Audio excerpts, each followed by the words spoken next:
원리강론 125페이지 1. 하늘과 땅을 멸하고 새하늘과 새 땅을 이루심. 창세기 6장 13절을 보면 노아 때도 말세가 되어 땅을 멸한다고 하셨지만 사실상 멸하지는 않으셨다. 전도서 1장 4절에 한 세대는 가고 한 세대는 오되 땅은 영원히 있도다 라고 하신 말씀이나 시편 78편 69절에 그 성소를 산의 높음 같이 영원히 두신 땅같이 지으셨으며 라고 하신 말씀을 보더라도 땅은 영원한 것임을 알 수 있다. 주체로 계시는 하나님이 영원하시니 그의 대상도 영원하지 않으면 안 된다.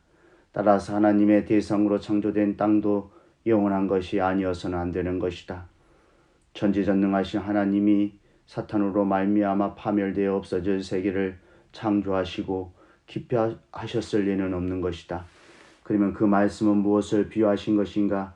한 국가를 멸한다는 것은 그의 주권을 멸한다는 것을 의미하며 또 한 나라를 건설한다는 것은 새 주권의 나라를 세운다는 것을 의미하는 것이다. 따라서 하늘과 땅을 멸한다는 것은 그를 주관하고 있는 사탄 주권을 멸한다는 뜻이요, 또 새 하늘과 새 땅을 세운다는 것은 예수님을 중심한 하나님 주권하에 새로운 천지를 복귀한다는 것을 뜻하는 것이다. 2. 하늘과 땅을 불로 심판하심. 베드로후서 3장 12절. 베드로후서 3장 12절을 보면 말세는 하늘이 불에 타서 부러지고 체질이 뜨거운 불에 녹아진다고 하는 기록이 있다. 그런데 말라기 4장 1절 이하를 보면 예수님도 그가 심판주로 오셔서 불로써 심판하신다고 예언되어 있고, 또 누가복음 12장 49절에는 예수님이 불을 땅에 던지러 오셨다는 말씀도 있습니다. 그러나 그 당시에 예수님이 불로써 심판하신 아무 흔적도 우리는 찾아볼 수 없는 것입니다. 그렇다면 이 말씀은 무엇을 비유하는 것임에 틀림없다는 것이죠. 야고보서 3장 6절에 혀는 곧 불이요라고 한 말씀에 의하여 불 심판은 곧 혀의 심판이요 혀의 심판은 곧 말씀 심판을 의미하는 것이니 불 심판은 곧 말씀 심판임을 알 수 있습니다. 그러면 말씀 심판에 관한 성구의 예를 찾아보기로 하겠습니다. 요한복음 12장 48절에는 예수님을 저버리고 그의 말씀을 받지 아니하는 자를 심판할 리가 있으니 곧 예수님이 하신 그 말씀이 마지막 날에 저를 심판하리라고 하였으며, 데살로니가 후서 2장 8절에는 그때에 불법한 자가 나타나리니 주 예수께 그의 입에 기운 즉 말씀으로 그를 죽이리라고 기록되어 있습니다. 그리고 이사야 11장 4절에서는 그의 입에 막대기로 세상을 치며 입술의 기운으로 악인을 죽이리라고도 말씀하였으며, 요한복음 5장 24절을 보면 예수님이 자기의 말씀을 듣고 하나님을 믿는 자는 심판에 이르지 않고 사망에서 생명으로 옮긴다고 하신 말씀이 있습니다. 이와 같이 불심판은 곧 말씀 심판을 의미하는 것입니다. 그러면 말씀으로 심판하시는 이유는 어디에 있는 것인가? 요한복음 1장 3절에 인간은 말씀으로 창조되었다고 기록되어 있습니다. 따라서 하나님의 창조 이상은 인간 시조가 말씀의 실체로서 말씀의 목적을 완수해야 할 것이었는데 그들이 하나님의 말씀을 지키지 않고 타락되어 말씀의 목적을 이루지 못하였습니다. 그러므로 하나님은 또다시 말씀에 의하여 타락인간을 재창조하심으로써 말씀의 목적을 이루려 하셨으니 이것이 곧 진리에 의한 복귀 섭리인 것입니다. 요한복음 1장 14절에는 말씀이 육신이 되어 우리 가운데 거하심에 우리가 그 영광을 보니 아버지의 독생자의 영광이요라고 기록되어 있습니다. 이와 같이 예수님은 또 말씀 완성자로 재림하셔서 스스로 말씀 심판의 기준이 됨으로써 모든 인류가 그 어느 정도 말씀의 목적을 이루었는가를 심판하시는 것입니다. 이렇듯 복귀 섭리의 목적이 말씀의 목적을 이루려는 데 있으므로 그 목적을 위한 심판도 말씀으로 그의 기준을 세워 행하시지 않을 수 없는 것입니다. 누가복음 12장 49절에 내가 불을 땅에 던지러 왔노니 이 불이 이미 붙었으면 내가 무엇을 원하리요? 라고 쓰여 있는 바, 이것은 예수님이 말씀의 실체로 오셔서 생명의 말씀을 이미 선포하셨으나 유대인들이 그것을 받아들이지 않는 것을 보시고 한탄하여 하신 말씀입니다. 3. 무덤에서 시체가 일어남.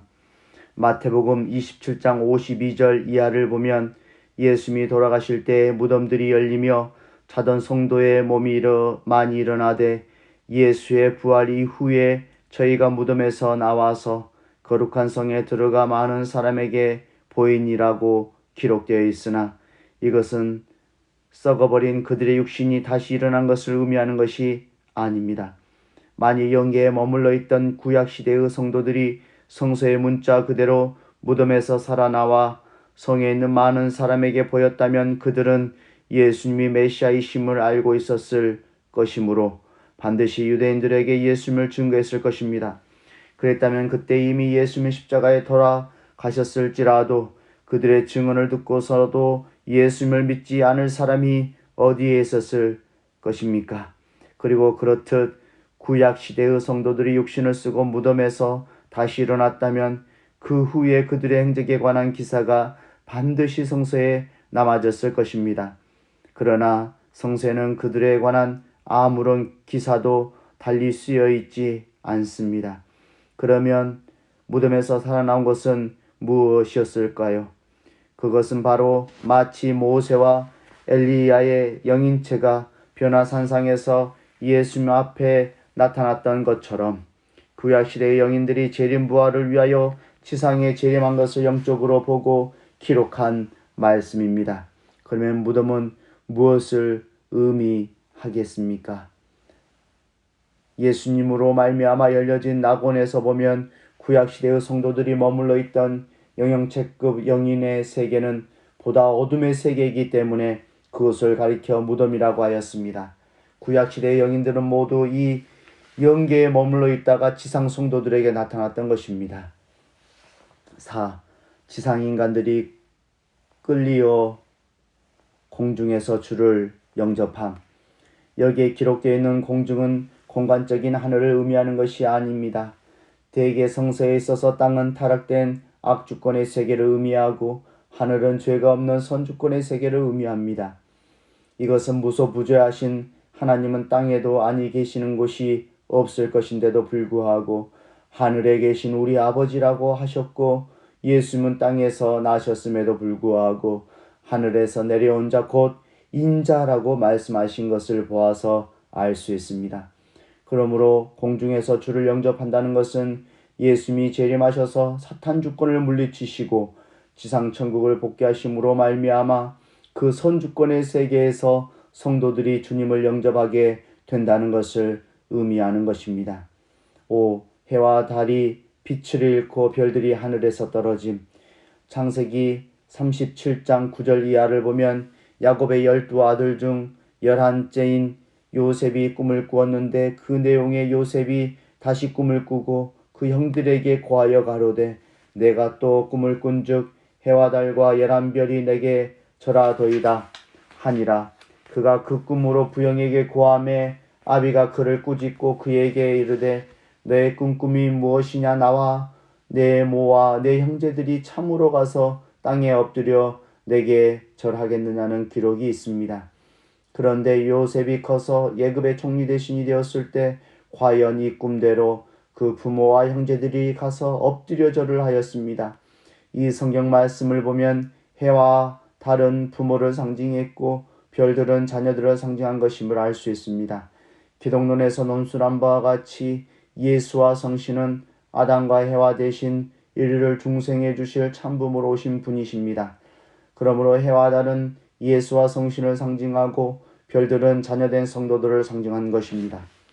성서에서 예수님을 참빛으로 비유한 것은 그가 말씀으로 육신을 이루신 분으로 오셔서 진리의 빛을 발하셨기 때문입니다. 그러므로 여기에 말하는 햇빛은 예수님이 주신 말씀의 빛을 이름이며 달빛은 진리의 신으로 오신 성신의 빛을 이름입니다.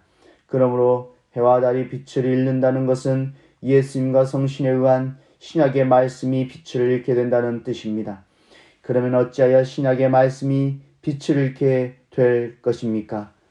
마치 예수님과 성신이 오셔서 구약의 말씀을 이루시기 위한 신약의 말씀을 주심으로 말미암아 구약의 말씀이 빛을 잃게 되었던 것과 같이 예수님이 재림하셔서 신약의 말씀을 이루시고 새하늘과 새 땅을 이루시기 위한 새 말씀을 주시게 되면 초림 때에 주셨던 신약의 말씀은 그 빛을 잃게 될 것입니다.